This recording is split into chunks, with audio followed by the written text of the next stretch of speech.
Come on, let's give the Lord a hand clap of praise. I thank y'all for giving me some praise, but I said, come on, let's give the Lord a hand clap of praise. Come on, if you're not too stingy, come on and stand to your feet. Give our daddy a hand clap of praise. Amen. Come on and put your sanctified hands together. Open up your mouth and tell the Lord, thank you.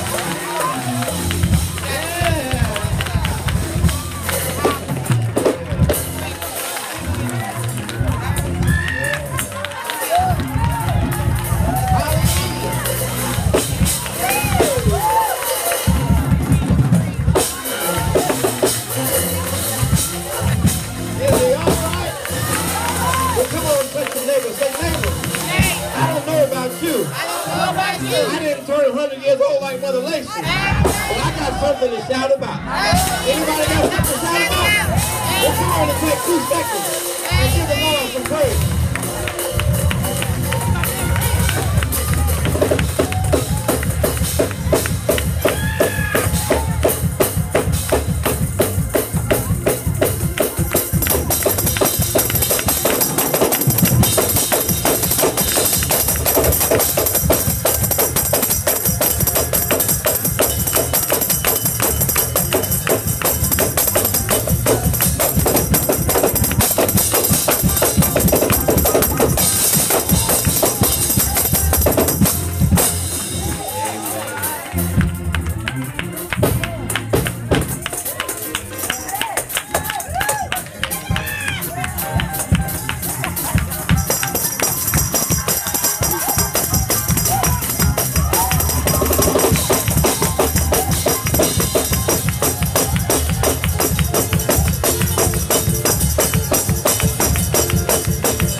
Praise on the day. It's gonna be all right. He's Don't worthy. rush now while you up in He's worthy to be praised. Don't rush. Hallelujah. We give honor to God Amen now. for this Take day, notes. this opportunity to assemble once again in His house. Fine. If you will, come on and help me give God praise for Superintendent David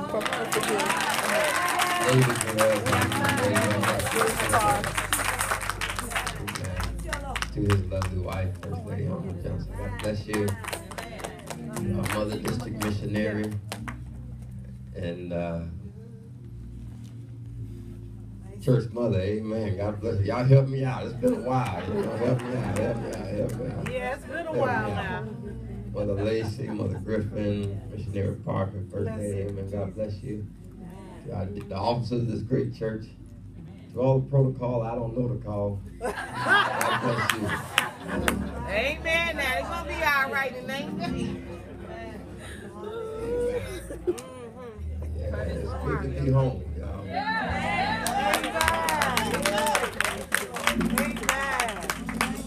I was on Facebook a few weeks back and saw that Mother Lacey was turning 100.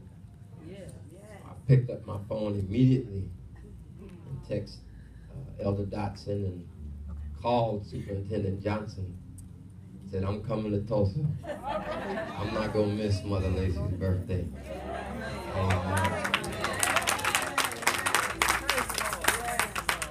All of my grandparents, great-grandparents are gone on. Amen. So it's not every day you get to see your elder turn 100 years old. Amen. And even though I won't physically make the party today because I have to depart and head back to Dallas to catch my flight, I wanted to be present, Mother, to tell you happy 100th birthday. Amen.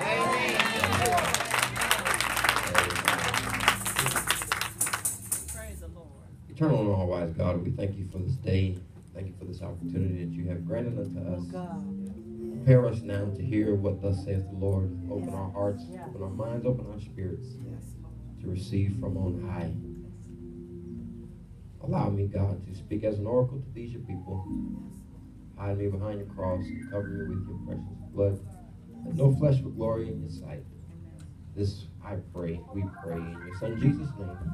Let every heart say amen. Amen. Amen. To one of our ORU colleagues, our classmates that's here, Miss Elizabeth Thomas, we thank God for her presence.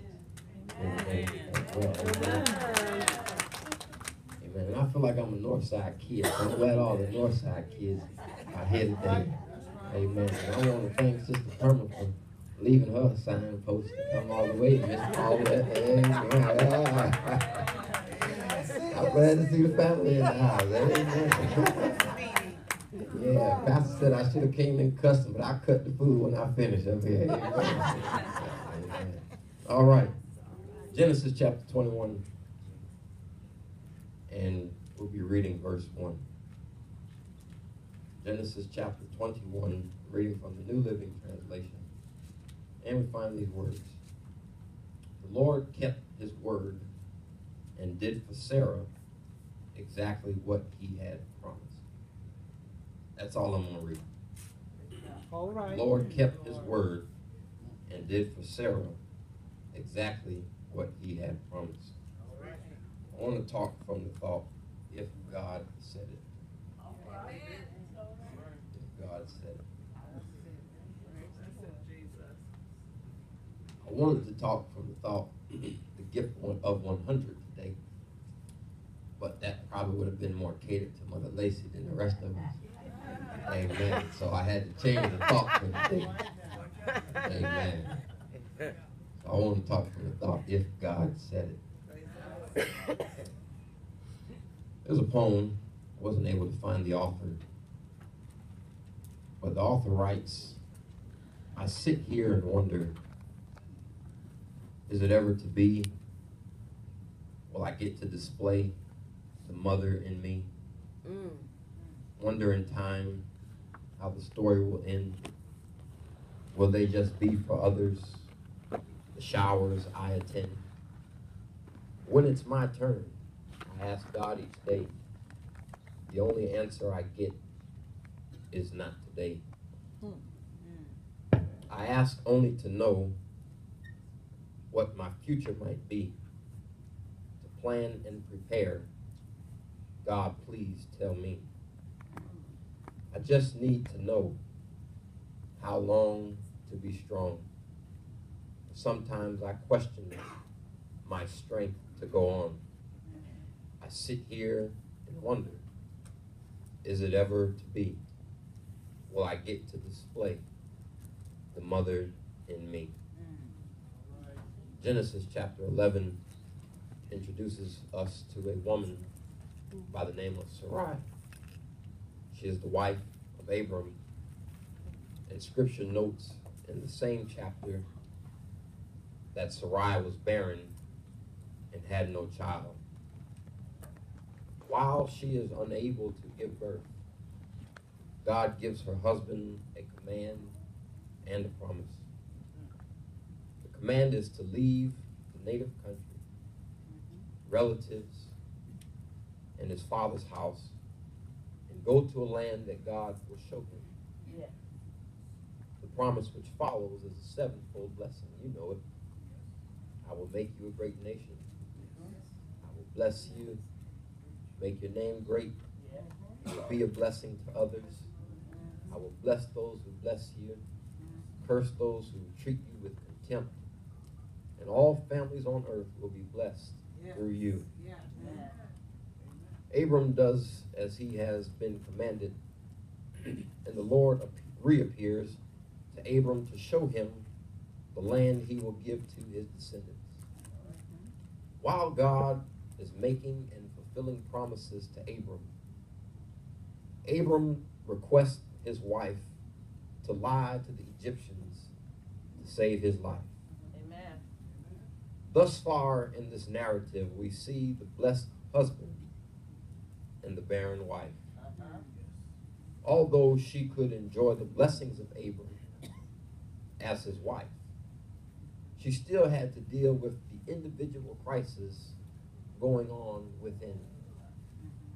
Let me also mention that it was not a good look for a woman to be barren in this society.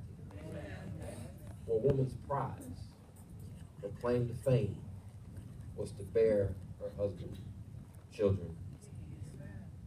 In Genesis chapter 15, God appears to Abram again, telling him not to be afraid because he will protect him and his reward will be great. However, Abram questions God by asking, "O sovereign Lord, what good are all these blessings when I don't even have a son? Since you've given me no children, my servant will have to inherit all of my wealth." Amen. But God says, "No, your servant will not be your heir, for you will have a son of your own who will be your heir." God took him outside and said, "Look up into the sky and count the stars and see if you can count them. See how many you can count. That's how many descendants you will have." Abram believed God and was counted as righteous because of his faith. But Sarai was still barren. I just gave a message to somebody here today who has received some promises from God, but has not yet received the manifestation. All I want you to do today is look up and count what God has told you he's going to do. Hallelujah. Because it eventually will come to pass. Amen. For 5 chapters, Sarai has no voice. And we only know that she is barren and without child. For the first time in Scripture, Genesis chapter 16, we now hear from Sarah. Genesis chapter 16, verse 2, "So Sarai said to Abram, the Lord has prevented me from having children. Go and sleep with my servant. Perhaps I can have children through her." Now, we speculated how Sarai may be feeling, but now we know. She has given up all hope and has become desperate to give birth by any means necessary. We know her plan. It did not work because when Hagar became pregnant, the relationship between her and Sarai took a turn for the worse. So much so that Hagar and Ishmael were put out the house. In chapter 17, God appears to Abram once more. This time, God establishes a covenant with him and changes his name from Abram, exalted father, to Abram, father of many. I love this particular visitation from God because this time God speaks to Abram regarding his wife. God not only changed the name of Abram to Abraham, he also changes the name of Sarai to Sarah. And following her change of name, God says, "I will bless her and give you a son from her." God said, "I will bless her richly, and she will be the mother of many nations." Abraham laughs in disbelief at all this because he's soon to be 100. And Sarah, 90 years old. Amen.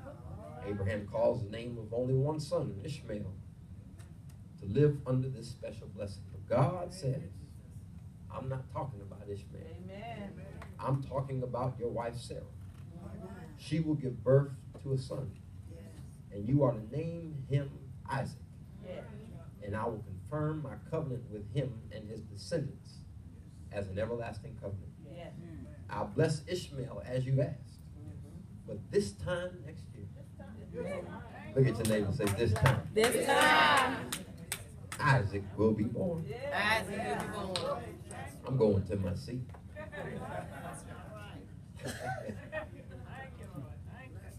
Genesis chapter 18. 3 men showed up in the hottest part of the day. Abram runs out to meet them. Text says that he bows down in worship and brings them to his home and puts them under some shade and goes in the house and instructs Sarah to begin preparing food for them. While Sarah is preparing food, Abraham goes and grabs a calf out of the flock and gives it to a servant to cook When the food was ready, Abraham walks it out to the men. And the men ask, "Where is Sarah, your wife?" The visitors, Abraham rather, says that Sarah's in the tent. So one of them said, "I will return to you about this time next year, and your wife Sarah will have a son." Now Sarah was in the tent listening to this conversation. And the text says that she laughed. But no one heard the laugh. But don't you know what people don't hear? God hears.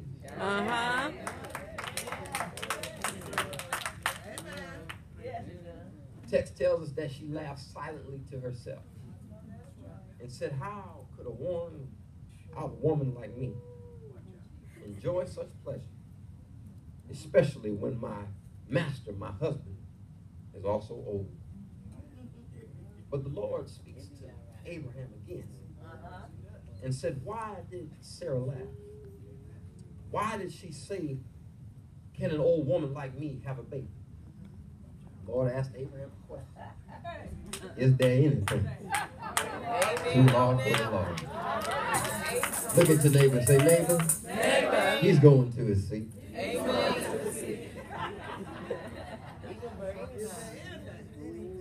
Sarah was afraid that she laughed. She was afraid to admit that she laughed, so she denied it. And God said, "No, you laughed. But this time, next year, you're going to have a son." As I go to my seat today, I just want to pull out 3 points. First point I want to pull out is that God promises never fail.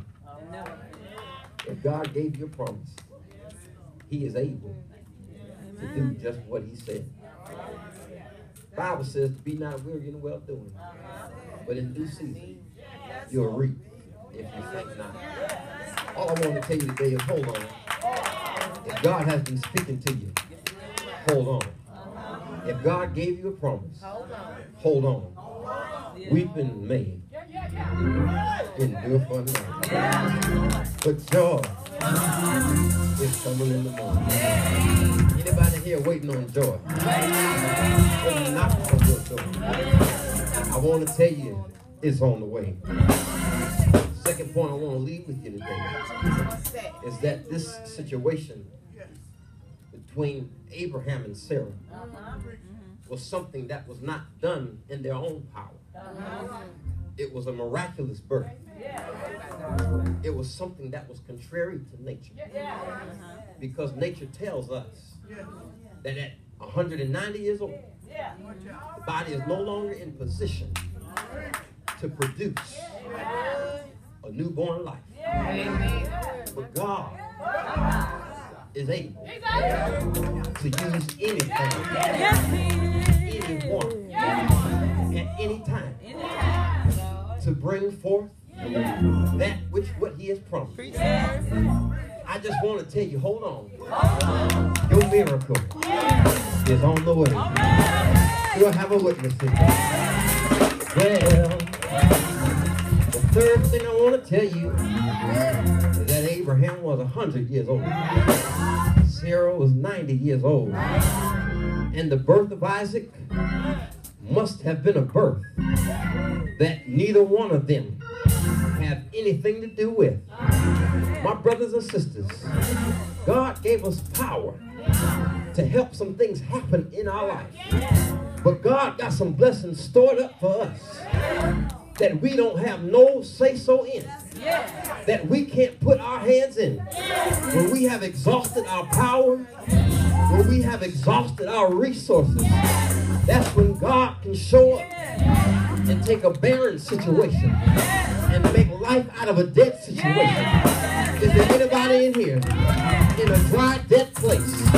God is getting ready to use you. Why don't you look at your neighbor and say, "Neighbor, birth is about to come forth." Well, as I go to my seat, I'm reminded in the New Testament that the Holy Spirit visited a virgin woman by the name of Mary, gave her a promise, that she would bring forth the son, and she would name him Jesus, and he would save his people from their sins. I want to tell you today, God gave Abraham and Sarah a promise to call him Isaac. Isaac wasn't going to save no sins, but he was the beginning of an established covenant that Jesus will later fulfill in the New Testament. I'm so glad that even though they lost faith, Abraham had enough faith to believe that God was true for what he said. I'm glad that a little girl by the name of Mary had enough faith that even though she didn't sleep with her husband, to trust God for what he said. I'm here today because Isaac was born, but I'm standing here today because Jesus was born in a manger in the town of Bethlehem. I'm standing here today because he walked the sandy shores of Galilee. He preached what thus said the Father, but not only that, he gave of his life so that I can stand here today and preach the word that he's coming back again. I want you to know, if you keep holding on, God is faithful to do just what he said. Why don't you grab 3 people and say, neighbor, God is able to do just what he said. He's able to give you them finances. He's able to heal your sick body. He's able to let you live centuries and come to church and celebrate your 100th birthday. God is able. Hold on just a little while longer. Weeping may endure for a night, but God is coming in the morning.